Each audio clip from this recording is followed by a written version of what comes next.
The concept of the Celtic Tree of Life is completely made up, and Celtic astrology is not ancient. Uh-oh, we're gonna make everybody big mad. Recently, on our video about Vigvisir and how that's a modern Icelandic symbol, someone had asked about the Celtic Tree of Life and Celtic astrology. Both of these concepts are extremely recent and ultimately come from the same source.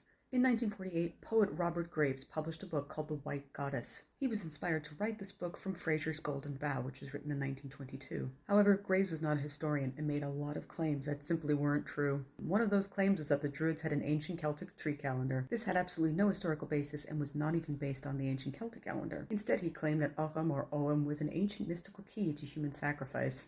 Graves knew absolutely nothing about the Druids and tried to link them to some kind of mystic astrology that they never used. Druids did consider certain trees to be sacred, like apples and oaks, but they absolutely did not have a Celtic Tree of Life. Celtic Tree of Life is just a mistranslation of Cran Ogham or Ogham. Instead, this actually refers to the Ogham alphabet being used as mnemonic devices. So then why do we have images of a Celtic Tree of Life everywhere, and how is it that Celtic astrology became popular?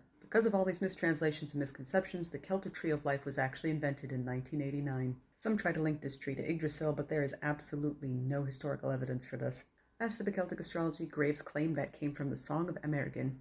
He then goes on to rewrite the poem himself. He even rewrote Ogham or Ogham to fit these lines and publicized it as the ancient Celtic tree calendar. Many well-known Celtic scholars have gone on to talk about how erroneous this whole thing is. And even Professor Ronald Hutton has talked about how this system severely misrepresents Celtic culture and Druidry.